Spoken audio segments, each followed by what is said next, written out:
Hi guys, kamusta? Gagawa lang tayo ulit ng bagong e-travel departure. Take note, foreigners, non-Filipino citizen, you are not required to submit your e-travel departure. This is only for Filipinos, para lang sa mga Pilipino, Philippine passport holder. And also, hindi mo na rin kailangan gumawa ng e-travel departure kung domestic flight lang. For example, Manila to Boracay to Cebu or Cebu to Manila. Base sa e-travel, kailangan mo mag-submit 72 hours before your flight. Pero actually, maximum of 4 days, pwede ka nang mag-submit. For example, 27 March yung flight mo, 23 March, pwede ka nang mag-submit. Basta lumitaw sa calendar date yung flight mo. Requirements. Siyempre, dapat meron ka ng account sa etravel.gov.ph. Next is your valid passport na 6 months and yung flight itinerary mo na confirmed. Okay, let's start. Visit etravel.gov.ph or gamitin nyo nga yung eGovPH app nyo. Mag-login gamit ang username at password. Pindutin yung New Travel Declaration. Yung nasa kaliwa, for me, ibig sabihin, ito ay para sa inyo, yung may-ari ng account. For others naman, kung gusto nyong gawan yung family member nyo or yung kasama nyo sa pagta-travel. Basta, alam nyo kung paano idagdag yung family member. Kung hindi naman siya family member, pwede nyo ilagay as others. So, piliin lang natin yung for me sa tutorial na to. Yung air, automatic nang nakaselect yan. Tapos, click nyo yung departure. Ibig sabihin, ito yung palabas ng Pilipinas. Kapag arrival naman, ito yung dumadating or umuuwi pabalik ng Pilipinas. Press continue. Travel purpose or purpose of travel. Kung kayo ay magbabakasyon or magtutour sa ibang bansa, yung pinaka-common na sagot is yung holiday, pleasure, or vacation. Kung bibisitahin nyo naman yung family member nyo or kaibigan, pwedeng piliin yung visiting family and friends. Kung OFW ka, pwedeng piliin yung work, employment. Kung wala naman sa sinabi ko, pumili na lang kung ano yung mga nandyan sa listahan. Piliin yung aircraft passenger. Sa part na to, I recommend kunin nyo na yung copy ng flight itinerary nyo kasi halos lahat ng sagot ay nakabase dito.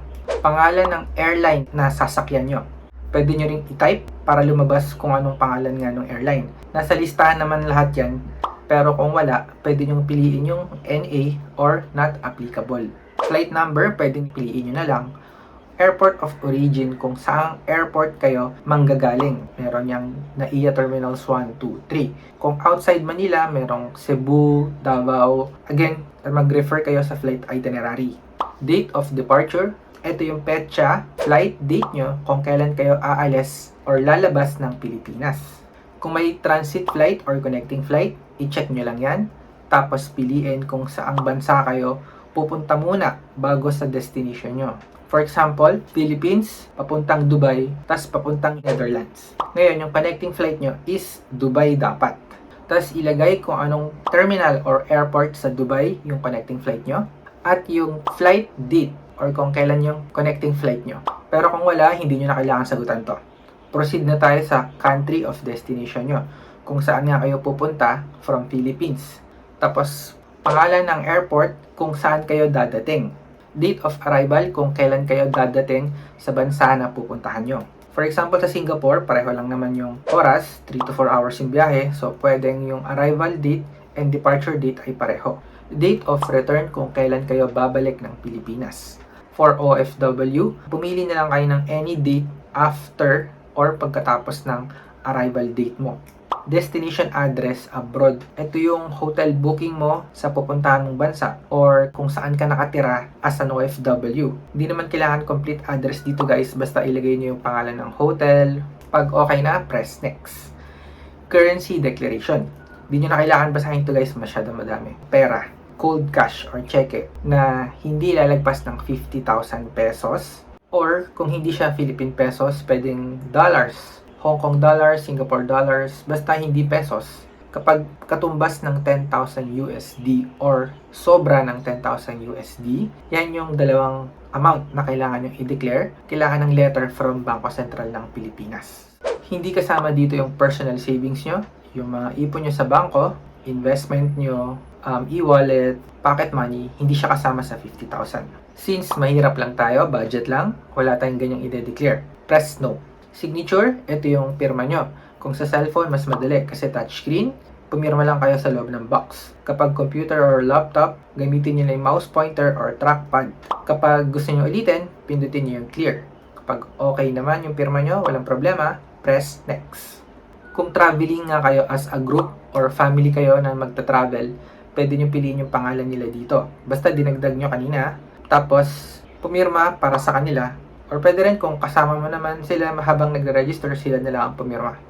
Pero kung solo traveler ka, mag-isa lang, at hindi mo naman kailangan i-declare yung family, press mo lang yung next, and then choose yes. Okay, malapit na. Double check your information, yung personal details nyo, address abroad, yung flight date, connecting flight. Kung okay na lahat, press nyo lang yung submit. Pero kung may babaguhin kayo, piliin nyo yung previous. Congratulations, ito na yung e-travel QR code nyo. Ang gagawin nyo naman ay i-screenshot at i-save sa cellphone nyo. Pwede rin pindutin yung download QR code. Pero minsan kasi hindi gumagana to, depende sa device na gamit nyo. Kung ang gamit nyo naman laptop or computer, i-save nyo na lang yung QR code nga at ipadala sa cellphone nyo. Hindi nyo na kailangan i-print to guys, basta meron kayong digital copy. Pagdating sa immigration, hindi nyo naman kailangan ipakita to. Meron ng kopya yung immigration. Tinatanong lang nila kung nakapag-register na kayo. Pero kung hahanapin, ipakita nyo. Pwede kayong ma-offload kung wala kayo nito, kaya dapat gawin nyo siya ahead. Pwede naman sa airport, basta meron kayong Wi-Fi connection. Yun lang guys, kung may tanong kayo, comment down below or you can ask me on Facebook. Kung di ka pa nakasubscribe, please subscribe. Sa mga supporters, maraming salamat. I will see you in my next video.